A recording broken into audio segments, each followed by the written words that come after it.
देखिए, चुनाव का समय है, तो सबसे पहले तो मैं आपको ये जानकारी देना चाहती हूँ कि यहाँ से कांग्रेस के प्रत्याशी मेरे भाई साहब राहुल गांधी जी हैं। राहुल गांधी जी, आपने उस पर देखा होगा, 400 किलोमीटर कन्याकुमारी से कश्मीर तक पैदल चले।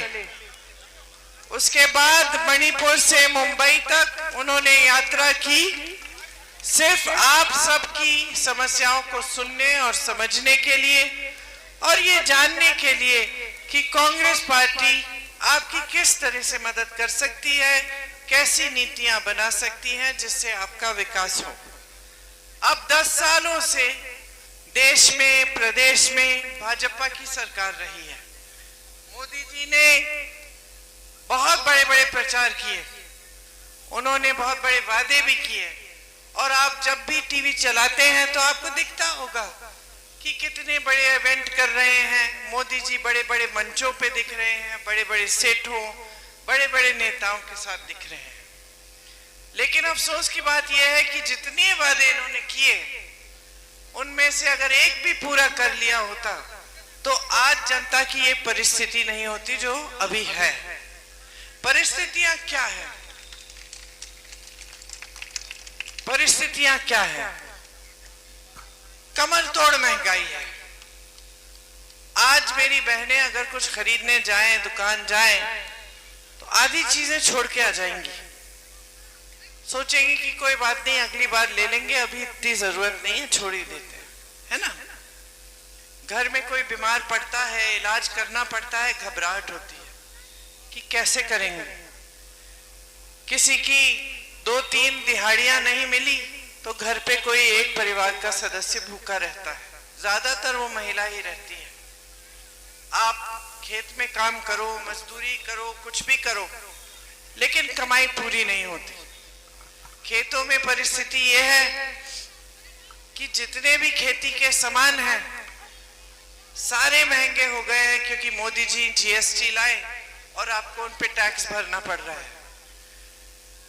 खेती पे के सामानों पे आप टैक्स भरते हैं, ऊपर से अगर खेती का नुकसान होता है आपको भुगतान नहीं मिलता, और रात भर आप खेती को आवारा पशु से बचाने के लिए मचान में, खेती में बैठते हैं। तो जब जब जरूरत पड़ती है आपको कर्ज लेना पड़ता है।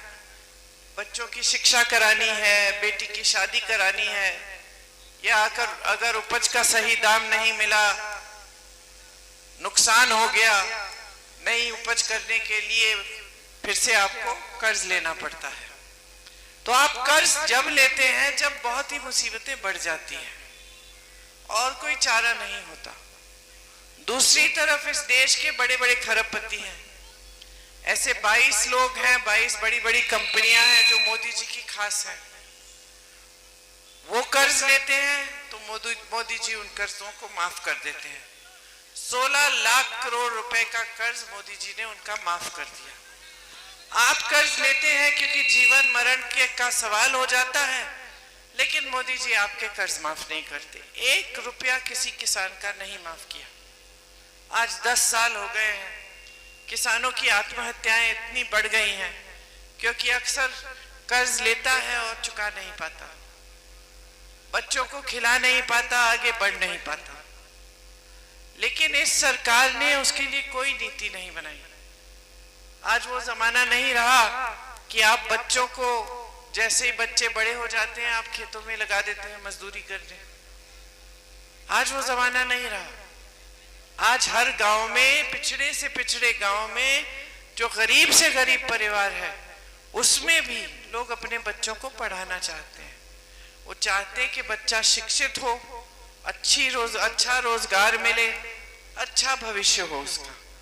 तो आप मेहनत करते हैं, आप दिन रात मेहनत करते हैं, फिर भी आपकी कमाई पूरी नहीं होती।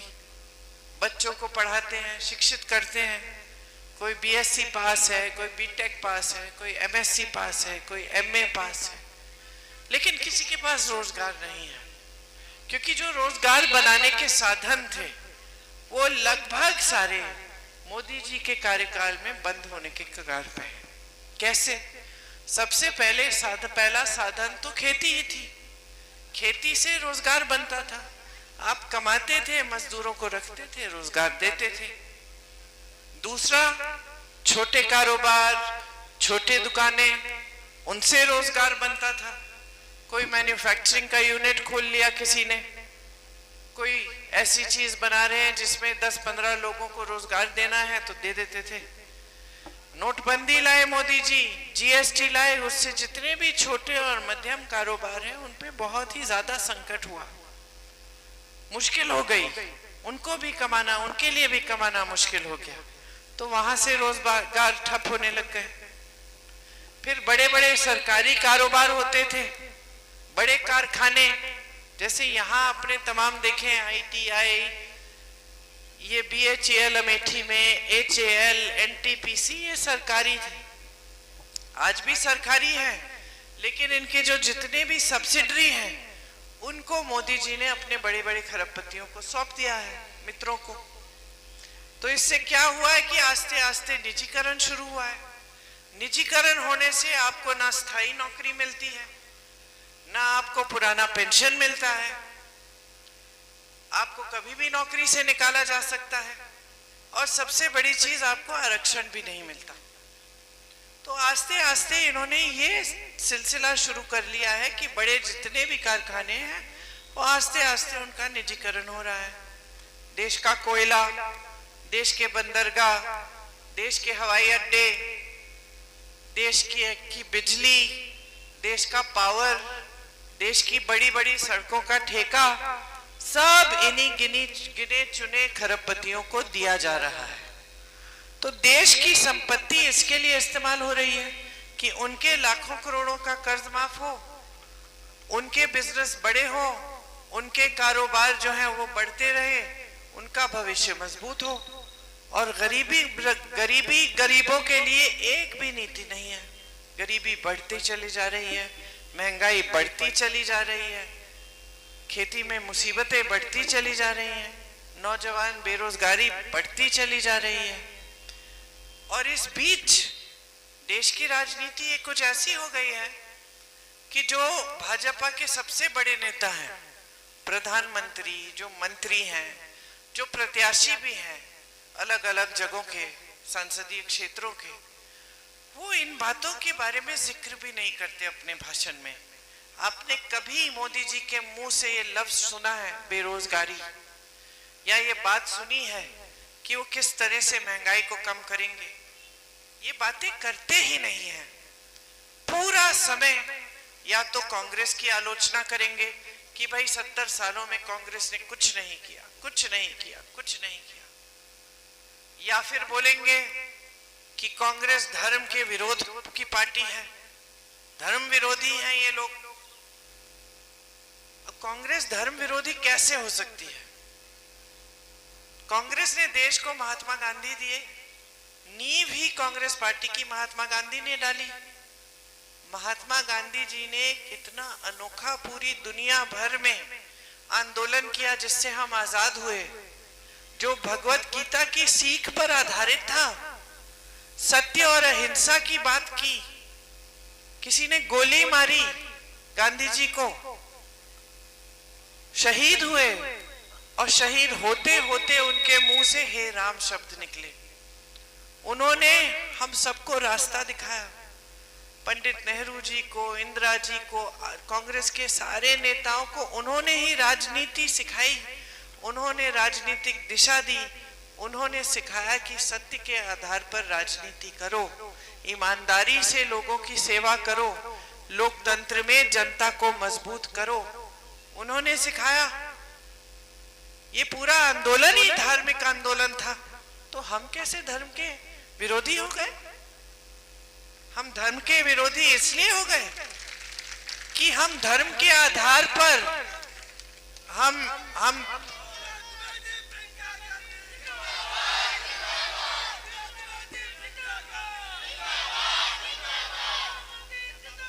अच्छा, मैं बोल रही हूँ, बोलने दीजिए, उसके बाद आप बेशक मेरे पास आ जाए। क्या हम धर्म विरोधी इसलिए हैं कि हमने कभी धर्म के आधार पर वोट नहीं मांगा आपसे? क्या यही सिखाया था हमें भगवानों ने, महात्माओं ने, गुरुओं ने, संतों ने, कि धर्म के आधार पर सत्ता लो, कि धर्म के आधार पर लोगों को बांट के अपनी राजनीति करो? और क्योंकि हम नहीं करते हैं इसलिए हम धर्म विरोधी बन गए हैं। सोच लीजिए, कांग्रेस के बड़े से बड़े नेता आपके सांसद रहे, इंदिरा जी सांसद रही, शहीद हो गई देश के लिए, 33 गोलियां ली इस देश के लिए, इतनी सी थी, उनके हाथ मेरे हाथों में यहां तक पहुंचते थे, इतनी सी थी, शेरनी थी, लेकिन 33 गोलियां खाई, शहीद हुई इस देश के लिए, और ये लोग उनको देशद्रोही बोलते हैं। बड़ी सी बड़ी नेता थी, लेकिन आपसे कभी धर्म के नाम पर वोट नहीं मांगा, आपसे हमेशा अपने काम के आधार पर वोट मांगा कि मैंने ये किया है, ये किया है, ये किया, आपको मजबूत करने के लिए।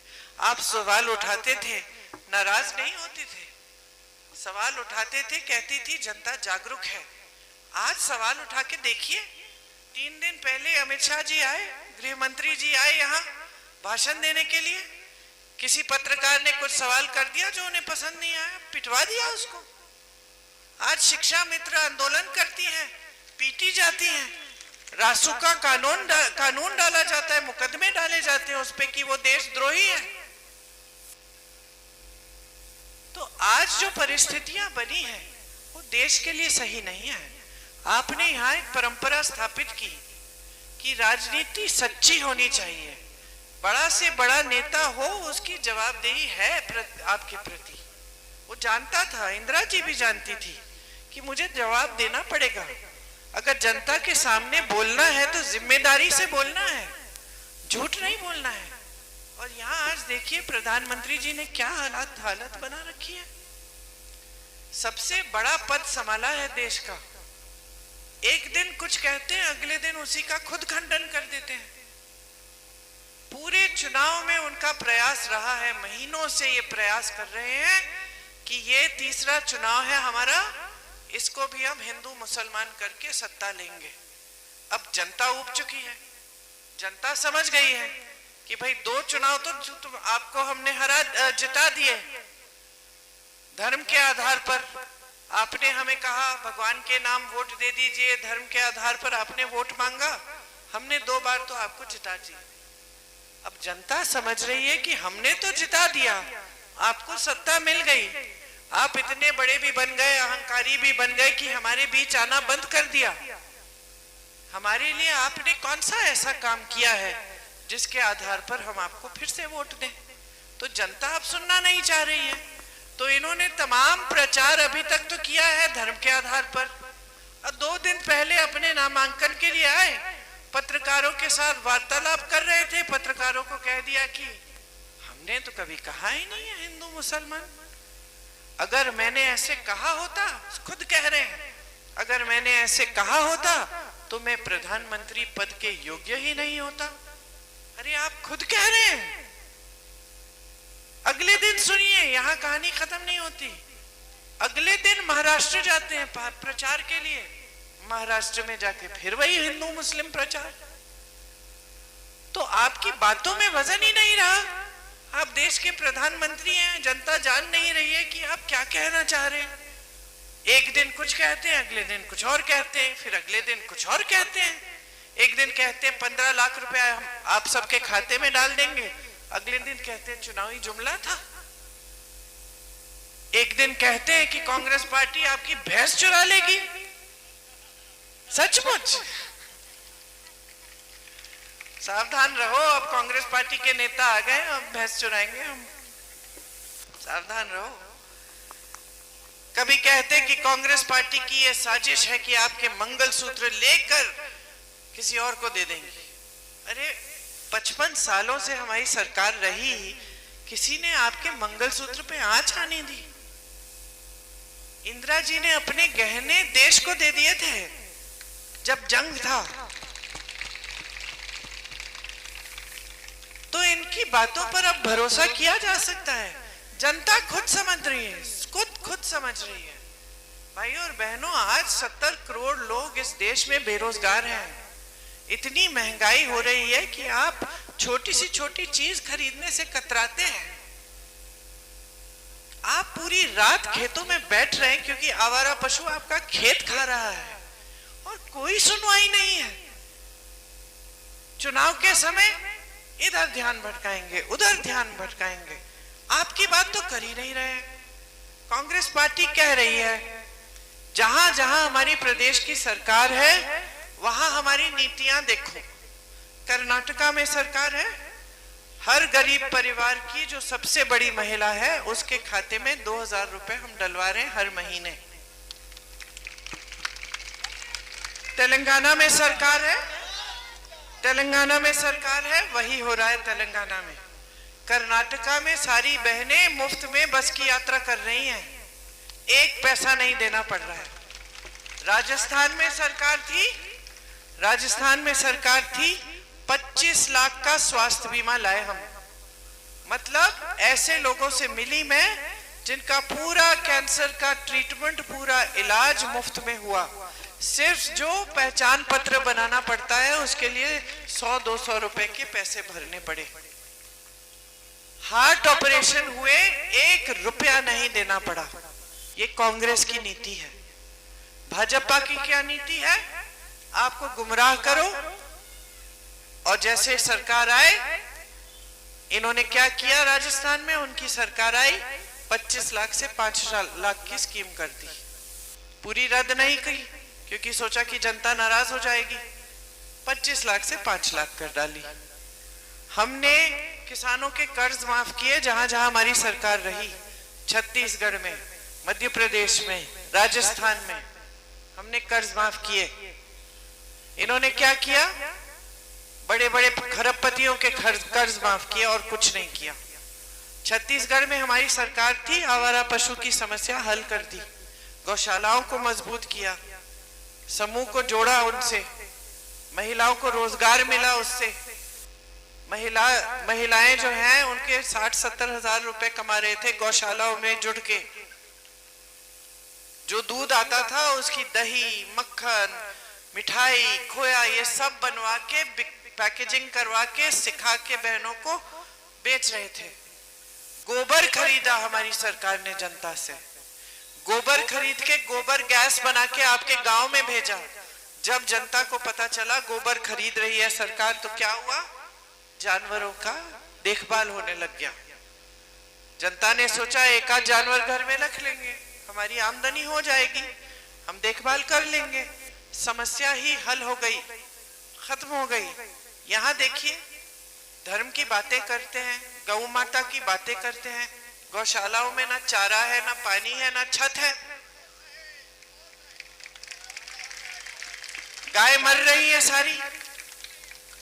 कुछ सालों पहले मैं यहाँ थी, मैं गई थी देखने के लिए क्योंकि उस समय कई ऐसे वीडियो निकले थे भयानक। 40-50 गाय मरी हुई हैं, कुत्ते खा रहे हैं उनके घाव, वहीं पे पड़ी हुई हैं धूप में, किसी को बुलडोजर से दफनाया जा रहा है, कोई तो ऐसे ही पड़ी हैं। ये स्थिति है। तो अब आपको तय करना पड़ेगा कि आपको कैसी सरकार चाहिए।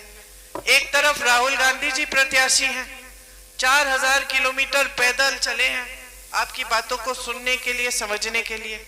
दूसरी तरफ इनके प्रत्याशी जिनके 4-5 भाई हैं और जनता को प्रताड़ित करने के अलावा कुछ नहीं करते।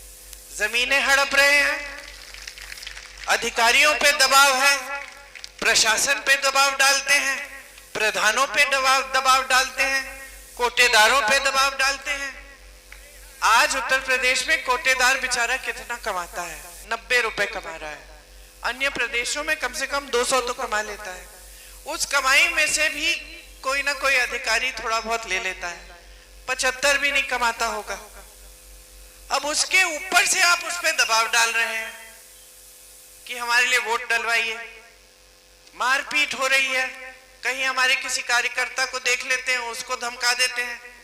इनकी सोशल मीडिया पे ये जानकारी देने के बजाय कि आपके लिए क्या कर रहे हैं, ये खुलेआम लिखवा रहे कि फलाने को अगर आप हम देखेंगे तो उसकी पिटाई हो जाएगी, देख लेना 20 तारीख के बाद। ये क्या बातें हुई? ये तो अपराधी हैं सारे।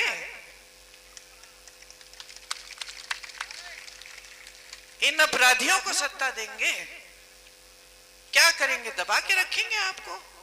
इनको लोकतंत्र की कोई समझ नहीं है, और माफ कीजिए पूरी भाजपा की पार्टी की कोई समझ नहीं है। तानाशाही बनाई हुई है देश में। कोई सवाल उठाता है मारपीट हो जाती है। तमाम पत्रकार गिरफ्तार कर दिए, मुख्यमंत्रियों को गिरफ्तार कर दिया चुनाव के समय। ये कैसी बात हुई? बड़े बड़े विपक्षी दलों के खाते बंद कर दिए कि चुनाव में खर्चा नहीं कर पाएंगे। खुद क्या किया है? जो 55 सालों में कांग्रेस पार्टी नहीं किए, और जो कांग्रेस पार्टी ने कभी प्रयास भी नहीं किया करने का, इन्होंने क्या किया? 10 सालों में भाई और बहनों भाजपा को दुनिया की सबसे अमीर पार्टी बना दिया है। कहां से आए पैसे? किसके पैसे हैं ये? किस किस से चंदा लिया है? ये जो टीका लगा है ना आपको, मुझे भी लगा, 2-2 टीके लगे कोरोना में, सबको लगाए। कई लोग अब बात निकली है कि कई लोगों में इसकी एक रिएक्शन होता है। मतलब कई लोग ऐसे हैं जो नौजवान हैं, स्वस्थ हैं, अच्छा स्वास्थ्य है, गिर के मर रहे हैं। ये अभी बात निकली है, क्योंकि विदेश में भी गई थी ये वैक्सीन, ये टीका गया था, और विदेश में 15 लोगों ने इन पे मुकदमा किया क्योंकि कुछ लोग मर गए थे। तो अब बात बाहर आई कि कुछ लोगों को इस टीके के लगने से ऐसा हो सकता है कि वो अचानक मर जाते हैं। अब क्या हुआ? जो टीके के साथ आपको प्रमाण पत्र मिला था ना, उस पे मोदी जी का चेहरा था। अब जाइए टीका लेने, गायब हो गया है। मोदी जी ने 52 करोड़ रुपए चंदा तो उसी से लिए जिसने वैक्सीन बनाई है, और हम सबको जबरदस्ती वैक्सीन दिलवाए हैं। मैं तो नहीं लेना चाह रही थी, सच बात है। फिर सरकार ने कहा नहीं सबको लेना है, नहीं तो ये नहीं, ये वो नहीं, तो हमने भी ले लिया, सबने ले लिया, मजबूर किया सबको, है ना? शाबाश, समझदार हो। प्रमाण पत्र कैसे मिला? तो यही देखिए, इन्होंने चंदा लिया। गुजरात में जो पुल गिरा था जिसमें सैकड़ों लोग बह गए थे पानी में, आपने देखा होगा टीवी पे, उनसे भी चंदा लिया जिसने पुल बनाया था। चंदा किन किन लोगों से लिया? जिस पे छापा मारा था उससे चंदा ले लिया, छापा बंद कर दिया। उन्होंने जिस पे मुकदमे डाले थे उनसे चंदा लिया, मुकदमे ही ठंडे बस्ते में गए। तो ये बताइए चंदा है कि वसूली है? जो यहाँ पे आपके प्रत्याशी कर रहे हैं वही मोदी जी की सरकार वहां कर रही है केंद्र में। डकैती है, बिल्कुल सही, डकैती है।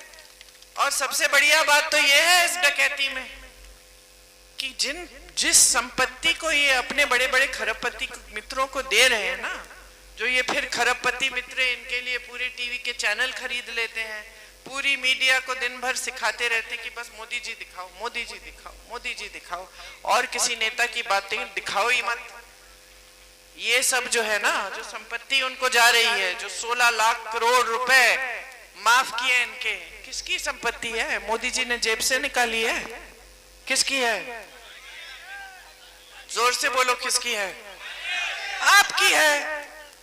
इंदिरा जी ने जब आपकी सांसद थी तो बैंकों का राष्ट्रीयकरण किया।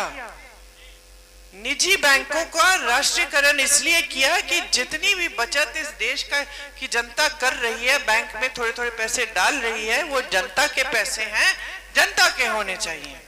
आज वही सरकारी बैंक बड़े बड़े खरबपतियों को 16 लाख करोड़ माफ कर रहे हैं। आपके लिए एक पैसा नहीं है, आपके लिए एक योजना नहीं है। तो कांग्रेस पार्टी क्या कह रही है इस चुनाव में? हमने शुरू से कहा है ये चुनाव जनता के मुद्दों पर हम लड़ेंगे, इधर उधर ध्यान नहीं भटकाएंगे हम जनता का। तो हमने शुरू से कहा है हम 8,500 रुपए हर महीने हर गरीब परिवार के सबसे बड़ी महिला के खाते में डालेंगे। आपको एक साल में 1 लाख रुपए मिल जाएंगे इस हर गरीब परिवार में। हम कह रहे हैं स्नातक पास हो, आपके लिए अप्रेंटिसशिप का प्रोग्राम लाएंगे। बड़ी बड़ी सरकारी जो कंपनियां हैं आपको अप्रेंटिसशिप देंगी। 1 लाख रुपए सालाना आप उस अप्रेंटिसशिप से लोगे जब तक आपको स्थायी नौकरी नहीं मिलती, और आप उस अप्रेंटिसशिप में हुनर बनाओगे, अपना सीखोगे। ठीक है, हम कह रहे हैं कि 5,000 करोड़ रुपए का फंड हम लाएंगे सिर्फ नौजवानों के लिए। जो नौजवान अपना बिजनेस शुरू करना चाहता है वो उस फंड से पैसे ले सकेगा। खेती पे जितनी भी जीएसटी है खेती के सामानों पे सारा हटा देंगे। आपके लिए सारे खेती के सामान हम सस्ता बंद करेंगे। आपके लिए खेती के किसान कर्ज लेता है उसके लिए स्थायी आयोग बनेगा जिससे उसका कर्ज माफ हो पाएगा। आपका जो भुगतान आजकल नहीं मिल रहा है, 1 महीने के अंदर अंदर जब नुकसान होगा भुगतान मिलना पड़ेगा, पूरा भुगतान मिलेगा, ये कानून बनेगा। आज आपको न्यूनतम समर्थन मूल्य नहीं मिलता, उपज का सही दाम नहीं मिलता। और मैं बता देती हूँ कि मोदी जी की सरकार में क्या हो रहा है। हिमाचल प्रदेश में सेब के किसान हैं। आपको मैं मिसाल दे रही हूँ, उदाहरण दे रही हूँ। हिमाचल प्रदेश में सेब का किसान है। देश भर में उसका सेब मशहूर होता था, सेब बिकता था।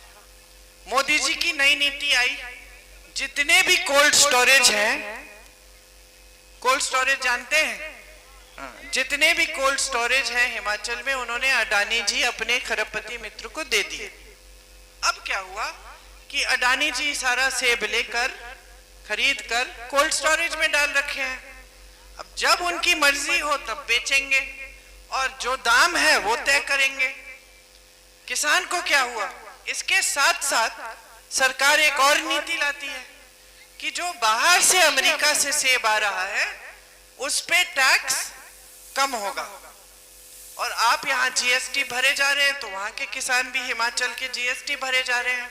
तो क्या हुआ कि हिमाचल का सेब महंगा हो गया और अमेरिका का सेब सस्ता, और ऊपर से कोल्ड स्टोरेज में अडानी जी सेब रख रहे हैं। तो वो बड़े खरबपति तय कर रहे हैं कि ये सेब कितने का होगा। तो हिमाचल का किसान जो है पिस गया है, उसका सेब कोई खरीदना नहीं चाह रहा है, अमेरिकन सेब खरीद रहे हैं लोग। तो ये है इनकी नीतियां जो आपको कमजोर करना चाह रही हैं। हम कह रहे हैं कि आपको हम हर तरह से मजबूत करेंगे। आपका भुगतान सही समय पे आएगा, आपकी उपज का सही दाम आपका अधिकार बनेगा, आपके कर्ज माफी के लिए हम इंतजाम करेंगे, और ऊपर से जो आपके जो सामान है खेती के उसकी जीएसटी हम हटा देंगे। अब नौजवानों की बात करती हूँ। स्नातक पास की बात की, 5,000 करोड़ का फंड उसकी बात की मैंने। तो तमाम ऐसी स्कीमें हैं जो हम पेपर लीक को बंद कराने के लिए हम कानून लाना चाहते हैं। अभी आ रहे उस पे आ रही हूँ। पेपर लीक के खिलाफ हम कानून बनाएंगे कि कोई पेपर लीक करेगा तो सख्त से सख्त कार्रवाई होगी। हम एक जॉब कैलेंडर बनाएंगे जिसमें जिस दिन आपका पेपर है, जिस दिन रिजल्ट आएगा, जिस दिन नियुक्ति होगी, पहले से तय करेंगे। इधर उधर हुआ तो सही सख्त कार्रवाई होगी। अग्निवीर की बात की आपने, देखिए किस तरह की स्कीम लाए हैं मोदी जी, और कितने धूमधाम से इसका ऐलान किया पूरे देश में। डरे देश के सारे पत्रकार तो ऐसा कह रहे थे जैसे मोदी जी ने ये तो कमाल कर दिया, मोदी जी का मास्टर स्ट्रोक। क्या था ये मास्टर स्ट्रोक? कि 4 सालों के लिए सेना में आप नौकरी करेंगे और घर आएंगे बेरोजगार हो जाएंगे, और शहीद हो जाएंगे अगर देश के लिए तो शहीद का दर्जा नहीं मिलेगा आपको। आप शहीद हो जाएंगे तो आपके माँ बाप को शहीद का पेंशन भी नहीं मिलेगा। ये स्कीम लाए धूमधाम से मोदी जी आपके लिए। पूरा देश खड़ा है, कह रहा है कि हमें ऐसी स्कीमें नहीं चाहिए। हम अग्निवीर को रद्द करेंगे, खत्म कर देंगे ये स्कीम। और जहां जहां सरकारी कंपनियों में इन्होंने सारी नौकरियां ठेकेदारी पे कर दी हैं, सब ठेकेदारी पे हैं, ये सब ठेकेदारी वाली नौकरी हटा के हम सही वाली नौकरी, पुरानी टाइप की नौकरी आपको देंगे। 25 लाख के बीमे के बारे में मैंने आपको बताया स्वास्थ्य के लिए। श्रमिकों का इतना शोषण हो रहा है आजकल, ठेकेदार कुछ भी दे देगा, कितनी भी मजदूरी दे देगा, लोग गरीब हैं, लोग बेरोजगार हैं, लोग कर लेंगे इतने में मजदूरी। हम कानून लाएंगे कि 400 रुपए से कम दिहाड़ी कोई नहीं दे सकता पूरे देश भर में। जैसे मनरेगा गांव में है और आजकल इन्होंने कमजोर किया है, हमने इसमें खूब पैसे डाले थे, आपको समय पे आपके पैसे मिलते थे, आजकल नहीं मिलते। हम और पैसे डालेंगे मनरेगा में, प्रधानों को मजबूत बनाएंगे। मेरे पिताजी ने पंचायती राज को क्यों लागू किया, मुझे याद है, वो कहते थे पैसा सीधा गांव में जाएगा, प्रधान तय करेगा गांव वालों के साथ कि कहां पे क्या विकास का कार्य चाहिए। अगर गड़बड़ भी करेगा तो गांव वाले जानेंगे कि प्रधान ने ही किया है, तो जाके प्रधान से बात करेंगे, उसको कटघरे में खड़े करेंगे। और उस समय बहुत आलोचना हुई, उस समय लोगों ने कहा कि नहीं नहीं मेरे पिताजी को, राजीव जी ऐसा मत करिए, गांव में आप पैसे भेज देंगे तो बहुत भ्रष्टाचार होगा। उन्होंने कहा आज जितना भ्रष्टाचार हो रहा है सरकार में, केंद्र में हो रहा है, जहां प्रदेश सरकारें वहां हो रही हैं, हो रहा है, तो अगर गांव में होगा तो कम से कम गांव के लोग जो हैं वो जानेंगे कि ठीक है यही है जिसने पैसे ठीक से खर्च नहीं किए हैं, अगली बार हरा लेंगे या फिर उसको डांटेंगे या फिर उससे लड़ेंगे।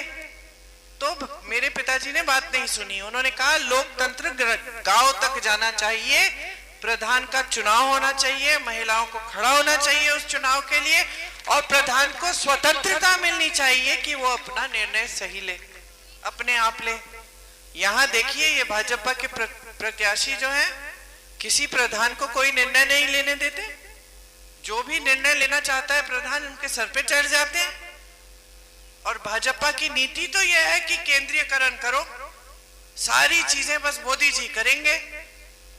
इनके मंत्री खुद दुखी हैं, इनके मंत्रियों को भी स्वतंत्रता नहीं मिलती, सच्चाई ये है। तो हमने जब ये पंचायती राज जब लागू हुआ, वो आपकी मजबूती के लिए लागू किया कि प्रधान मजबूत बने, गांव मजबूत बने, सारी नीतियां गांव को, आप ग्रामीण क्षेत्र को, आपको मजबूत करने के लिए थी। इसमें एक और बात, मैं श्रमिक की बात कर रही थी, श्रमिक वाला मैंने आपको बताया, लेकिन उसके साथ साथ ये जो मनरेगा लाए हम, इसी तरह हम शहरी मनरेगा भी लाएंगे। शहरों में भी 100 दिन का रोजगार मिलना ही पड़ेगा। तो ये सारी बातें हैं जो हम आपके लिए करना चाहते हैं। अब आप तय करिए आपको कैसा सांसद चाहिए। आप अगर आपने मन बना लिया है तो पूरे देश को यहां से संदेश भेजो कि हमें वो पुरानी राजनीति वापस चाहिए, जिसमें नेता जवाबदेह हो हमारे प्रति, जिसमें हम मजबूत हो, जिसमें नेता हमारी सेवा करे, श्रद्धा से हमारे सामने आए, अहंकार से नहीं, और हम उसी राजनीति को आगे बढ़ाएंगे। तो यही बातें आपसे करनी थी। आप देश भर में संदेश दीजिए। राहुल जी का 3 नंबर पे बटन है, 3 नंबर पे दबाइए, उसमें 2 की आवाज आएगी, तब तक आप ठहरिए, उसमें से फिर एक पर्चा निकलेगा। और अगर आपने तीसरा बटन दबाया है तो पंजे पे बटन आपने दबाया है तो पंजा ही निकलना चाहिए पर्चे पे, क्योंकि कई लोग कहते हैं कि दीदी दबाया तो पंजा और निकला कमल। तो अब इस बार अपनी सरकार बनाओ, एक कमल वालों को हराओ, ताकि देश सचमुच तरक्की करे। ये झूठी तरक्की नहीं जो सिर्फ टीवी पे दिख रही है लेकिन आपके जीवन में उतर नहीं रही है। आपने बहुत ध्यान से मेरी बातें सुनी, इसके लिए आपका बहुत बहुत धन्यवाद। जय हिंद। आ जाइए।